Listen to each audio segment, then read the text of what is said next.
Hello friend, स्वागत है आपका अपने यूट्यूब चैनल एग्ज़ाम ई वॉरियर पे, जिसमें आज हमें पढ़ना है टाइप ऑफ मैट्रिसेस, आव्यूह के प्रकार।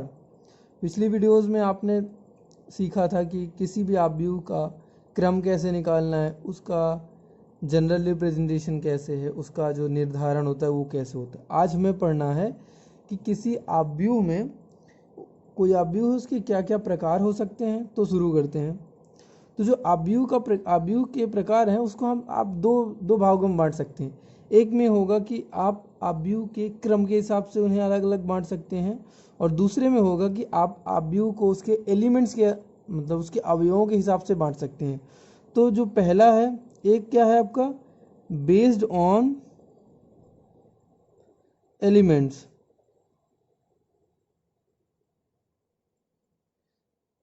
अवयवों के अनुसार, अवयवों के अनुसार। तो अवयवों के अनुसार क्या है? अवयवों के अनुसार आपका है वो है नल मैट्रिक्स। नल मैट्रिक्स का मतलब होता है रिक्त अवयव। रिक्त अवयव, इसको आप शून्य अवयव भी बोल सकते हैं। शून्य अवयव, इसे शून्य अवयव भी बोल सकते हैं। और ये आपका नल मैट्रिक्स भी है, नल मैट्रिक्स। अब पहला जो तरीका है वो क्या है, based on orders. Based on orders, order के हिसाब से क्या है, मतलब कि आव्यूह के क्रम के अनुसार। आव्यूह के क्रम के अनुसार, आव्यूह के क्रम के अनुसार क्या क्या हो सकते हैं। सबसे पहले आपका होगा क्या, पहले आपका होगा, एक होगा आपका पंक्ति आव्यूह।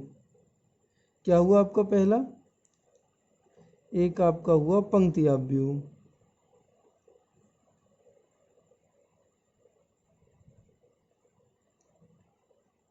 दूसरा क्या हुआ आपका, स्तंभ आव्यूह। स्तंभ आव्यूह। उसके बाद क्या हुआ आपका, पंक्ति हो गया, स्तंभ हो गया। उसके बाद आपका वर्ग आव्यूह आएगा। इसी वर्ग आव्यूह के पार्ट में कई चीज़ें आपकी आ जाएंगी। वर्ग आव्यूह में आपका आएगा डायगोनल मैट्रिक्स, विकर्ण आव्यूह, विकर्ण आव्यूह। विकर्ण आव्यूह के बाद आपका आएगा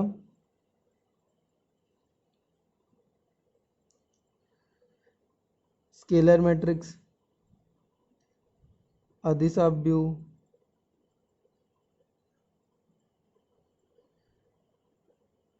उसके बाद आपका क्या आएगा, तत्समक आव्यूह। तत्समक आव्यूह, ये आपका क्या है, ये आपका है डायगोनल मैट्रिक्स। ये आपका है डायगोनल मैट्रिक्स। ये आपका क्या है, स्केलर मैट्रिक्स। और ये तत्समक क्या है आपका, आइडेंटिटी मैट्रिक्स। आइडेंटिटी मैट्रिक्स भी बोल सकते हैं आप इसको, और इसी को यूनिट मैट्रिक्स भी बोल सकते हैं। यूनिट मैट्रिक्स, यूनिट मैट्रिक्स का मतलब एकक आव्यूह। अब सबसे पहले हम नल मैट्रिक्स को समझते हैं कि नल मैट्रिक्स क्या है। तो नल मैट्रिक्स को समझने के लिए, नल मैट्रिक्स वो अवयव होते हैं जिसमें सभी अवयव शून्य हो। कोई भी मैट्रिक्स आप ऐसा ले लीजिए, ए बराबर क्या है आपका, ये ज़ीरो, ये ज़ीरो, ये ज़ीरो, ये ज़ीरो, क्या है, नल मैट्रिक्स। आपका नल मैट्रिक्स रिक्त अवयव। आपने फिर एक माना अवयव, ये क्या है आपका नल मैट्रिक्स। आपने एक और आप व्यू माना 0 0 0 0 0 0 0। कोई भी ऐसा अवयव जिसके सभी अवयव शून्य हो वो आपका क्या कहलाएगा, वो आपका कहलाएगा नल मैट्रिक्स। तो अब शुरू करते हैं पंक्ति अवयव से जो हमारे अवयव की क्रम के अनुसार व्यवस्थित किए हुए हैं। तो जो पंक्ति अवयव और स्तंभ अवयव हैं वो दोनों कैसे आएंगे। अभी ये जो विकर्ण अवयव, अदिश अवयव और तत्समक अवयव हैं, विकर्ण अवयव, अदिश अवयव और तत्समक अवयव, ये तीनों की आकृति कैसी है, वर्गाकार है। और जो पंक्ति अवयव और स्तंभ अवयव हैं इन दोनों की कैसी है, इनकी है आयताकार, आयताकार है। तो शुरू करते हैं पंक्ति अवयव से। पहला आपका क्या था, पंक्ति अवयव का था, पंक्ति अवयव। पंक्ति अवयव है तो क्या होगा, अगर जैसे इसके नाम से दिखा हुआ है कि पंक्ति है तो कुछ पंक्ति में कुछ खास क्वालिटीज होंगी, मतलब रो मैट्रिक्स, रो मैट्रिक्स। तो रो मैट्रिक्स में क्या होगा कि जितने भी एलिमेंट्स होंगे वो एक रो में लिखे हुए होंगे, एक रो में लिखे हुए होंगे। कैसे,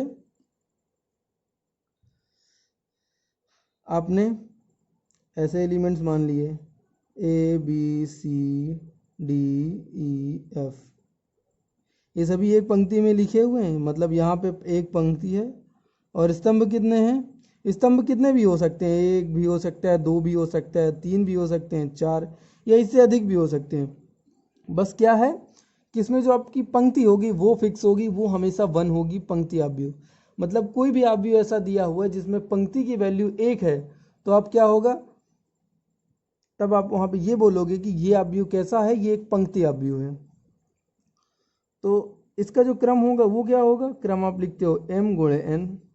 अब यहाँ पे क्या है कि पंक्ति अवयव तो पंक्ति की वैल्यू फिक्स है, मतलब ये हुआ 1 गुणे n, ये आपका क्रम हमेशा रहेगा। अब बात आती है कि जो इसका एलिमेंट्स लिखा जाएगा, एलिमेंट्स कैसे लिखा जाएगा, इसकी जो पोजीशन होगी ये क्या होगी, ये है पहली पंक्ति पहला स्तंभ, इसका क्या होगा पहली पंक्ति दूसरा स्तंभ। मतलब कि जो आई है ना उसकी वैल्यू हमेशा फिक्स होगी, पंक्ति हमेशा एक रहेगी। अब बढ़ते हैं आगे कॉलम मैट्रिक्स में।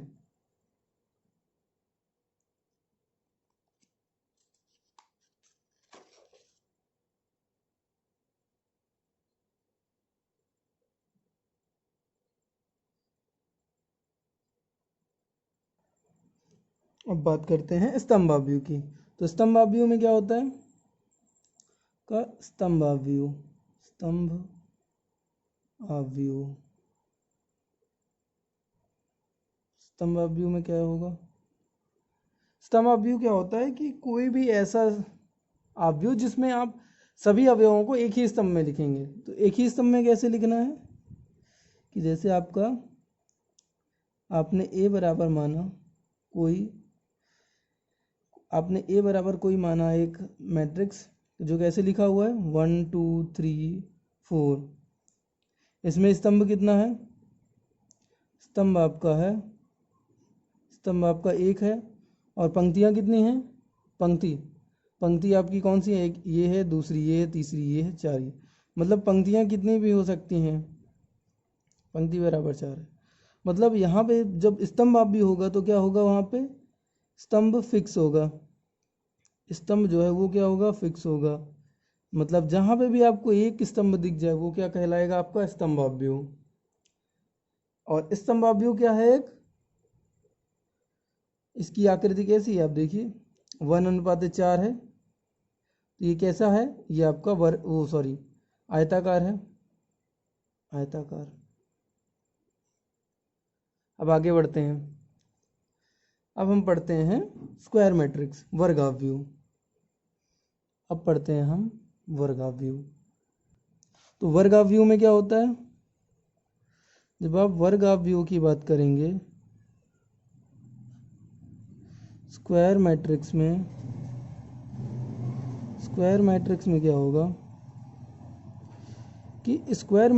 क्या होगा कि कोई भी अब एक आव्यूह होगा जिसमें से मान लीजिए ABCD ऐसा दिया हुआ है, वहाँ पे क्या होगा कि जो पंक्तियों की संख्या होगी, पंक्ति बराबर होगी स्तंभ के, मतलब जितनी भी पंक्तियों की संख्या होंगी, पंक्तियों की संख्या जो होगी वो स्तंभों की संख्या के बराबर होगी। यहाँ तक बात समझ में आई।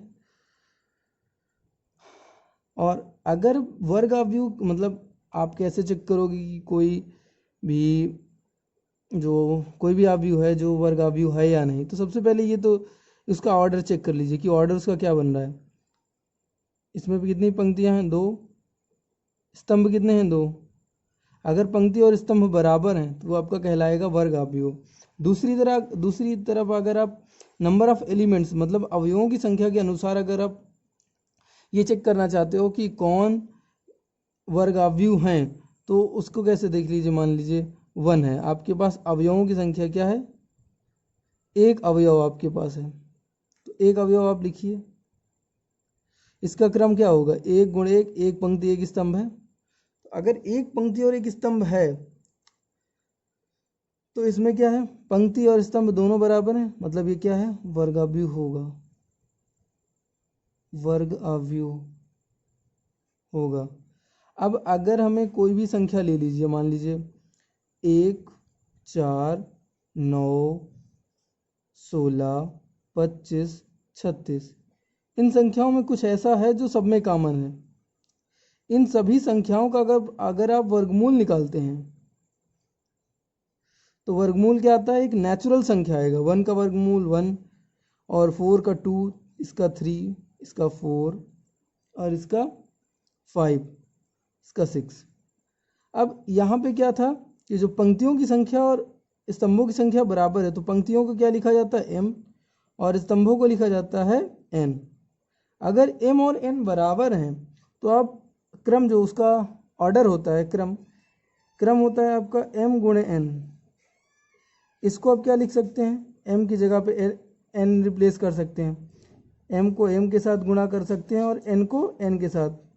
एक बार m को रिप्लेस कर दीजिए, एक बार n को रिप्लेस कर दीजिए, तो ये क्या हुआ m² और ये क्या हुआ n²।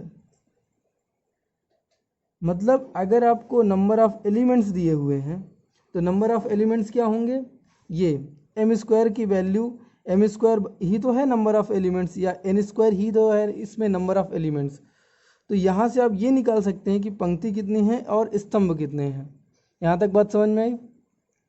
अब देखते हैं एक और एग्जांपल देख लीजिए, ABCD XYZ और ये T मान लीजिए, MNOP QRST।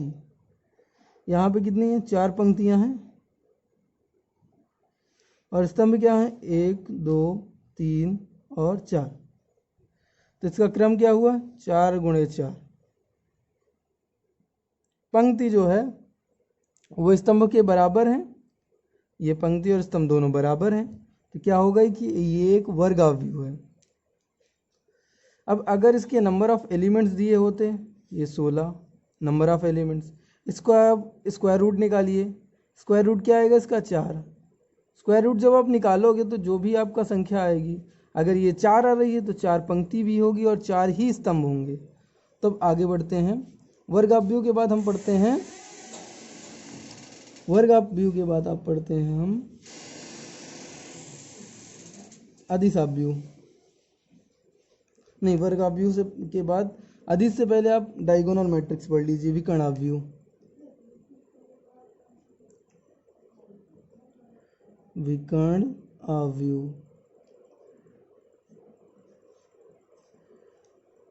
इसमें एक चीज़ और सीख लीजिए कि ये जो एलिमेंट्स थे आपके, ये जिसमें थे इसको बोलते हैं मुख्य विकर्ण, प्रिंसिपल डायगोनल। ये एलिमेंट्स जो आपके थे A11, A22, A33 और A44, जो ये भी जहाँ पे M और I और J बराबर होते हैं, ये आपका कहलाता है मुख्य विकर्ण। सेम अब जब विकर्ण आव्यूह की बात की जाती है तो विकर्ण आव्यूह में क्या होता है कि कोई भी ऐसा मैट्रिक्स जिसमें सिर्फ विकर्ण के अवयव ही नंबर्स में हो, बाकी सभी ज़ीरो हों। जैसे मान लीजिए यहाँ पे लिखा हुआ है A 0 0 0 B 0 0 0 C। यहाँ पे आप एक चीज़ ध्यान से देखिए कि ये सभी विकर्ण हैं, मुख्य विकर्ण हैं। विकर्ण को अगर अब विकर्ण को ढक लीजिए तो अब क्या पाएंगे, जो विकर्ण के ऊपर और नीचे जितने भी अवयव हैं वो सभी क्या हैं, ज़ीरो हैं। तो जिसमें भी सिर्फ विकर्ण के अवयव दिखें वो क्या कहलाएगा, विकर्ण अवयव।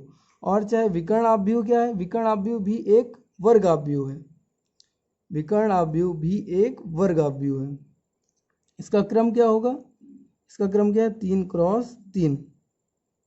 अब इसके दो रिजल्ट निकल रहे हैं। कुछ जगह पे जो आपका अवयव है उसकी कोई ना कोई वैल्यू है और कुछ जगह पे वो ज़ीरो है। तो किन कंडीशन में ज़ीरो है इसको एक्सप्लेन करते हैं। जो ए आपका ए आई जे है उसकी दो वैल्यू हैं, एक आपका ज़ीरो है और एक आपका क्या है, कोई भी संख्या है। मतलब क्या है, यहाँ पे नॉन ज़ीरो है। नॉन ज़ीरो कब है, मतलब ज़ीरो को छोड़कर कब है, ज़ीरो कब आ रहा है, जब आई क्या है, डज नॉट इक्वल टू जे। और जब नॉन ज़ीरो कब आ रहा है, जब आई बराबर जे है। क्या आ रहा है, नॉन ज़ीरो। यहाँ तक बात समझ में आई। अब आगे बढ़ते हैं। इसके बाद पढ़ते हैं अदिश अवयव।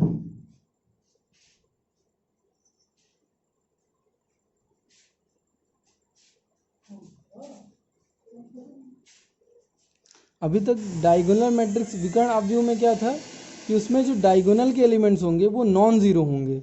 इसमें क्या होगा कि जो आपके डायगोनल के एलिमेंट्स होंगे वो सभी सेम होंगे। बाकी पूरी कंडीशन आपकी होगी डायगोनल मैट्रिक्स की तरह। मतलब यहाँ पे क्या हो सकता है, रूट थ्री मान लीजिए, ये 0 0 0 0 A 0। मतलब यहाँ पे क्या होगा कि डायगोनल मैट्रिक्स में क्या था कि जो डायगोनल के एलिमेंट्स थे वो ज़ीरो नहीं थे, ज़ीरो को छोड़कर कुछ भी थे। यहाँ पे क्या होगा कि डायगोनल के एलिमेंट्स को सेम कर दिया जाएगा। ये एग्जांपल ऐसे भी लिख सकते हैं आप, A 0 0 0 A 0 0 0 A। तो यहाँ पे भी क्या है, ए आई जे की वैल्यू दो तरह की हैं, एक है ज़ीरो, एक आपका ज़ीरो आ रहा है और एक आपका कोई कांस्टेंट वैल्यू आ रही है, कांस्टेंट रूट थ्री ए, ये सभी क्या है, कांस्टेंट वैल्यूज हैं। तो ज़ीरो कब कब आ रहा है, जब आई जे के बराबर नहीं है। मतलब जो आपका अवयव है उसमें पंक्ति और स्तंभ सेम नहीं है। मतलब वो अवयव, जैसे ये इसकी पोजीशन क्या है, ये पहली पंक्ति और पहले स्तंभ में है, सेम ये दूसरी पंक्ति दूसरे स्तंभ में है। जब इस पोजीशन में नहीं है तो क्या हुआ, वो ज़ीरो है। जब इस पोजीशन में है, आई और जे बराबर है, तब क्या हुआ, तब ये है नॉन ज़ीरो। अब अदिश अवयव तक आपने सीखा। अब पढ़ते हैं इसके बाद का आपका बचता है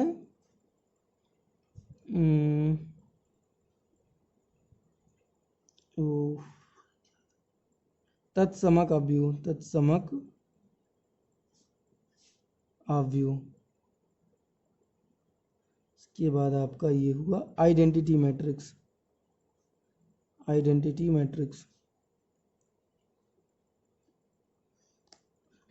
मैट्रिक्स में क्या होगा कि यहाँ पे जो आपने अदिश अवयव में सीखा था, अदिश अवयव में क्या था कि जो एलिमेंट्स थे वो सभी सेम थे, डायगोनल के एलिमेंट्स सभी सेम थे। बट अब इसमें क्या होगा, तत्समक अवयव या आइडेंटिटी मैट्रिक्स में क्या होगा कि ये सभी सेम तो होंगे लेकिन उस डायगोनल के सभी एलिमेंट्स को आप 1 कर दोगे, वहाँ एलिमेंट्स को 1 कर दिया जाएगा। 1 0 0 0 1 0 0 0 1। जब डायगोनल के सभी एलिमेंट्स 1 हों तब वो क्या होगा, आइडेंटिटी मैट्रिक्स। अब इसमें क्या है, ए आई जे की यहाँ पे भी दो वैल्यू हैं। एक जगह पे क्या है, ज़ीरो आ रहा है। ज़ीरो कब आ रहा है, जब आई और जे बराबर नहीं है। और 1 कब आ रहा है, इसमें तो कोई कांस्टेंट नहीं आ रहा, यहाँ एक फिक्स वैल्यू 1 आएगी हमेशा। यहाँ पे क्या है, जब i और j बराबर हैं। अब ये क्या हुआ, इसका ऑर्डर क्या है 3x3, तो इस मैट्रिक्स को बोलेंगे identity matrix of 3x3 order, मतलब 3x3 क्रम का ये एक तत्सम काव्य हो या एक ही काव्य हो। और जब इसे 2x2 का बनाना होगा तो 1 0 और 0 1। और अगर इसे 1 क्रॉस, ये 2x2 ऑर्डर का है, अगर इसको 1x1 ऑर्डर का बनाना हो तो ये क्या होगा, सिर्फ सिंगल 1 लिख दीजिए, ये क्या हुआ 1x1 ऑर्डर का। आज यहीं तक रखते हैं, इसके आगे नेक्स्ट वीडियो में कंटिन्यू करते हैं। धन्यवाद।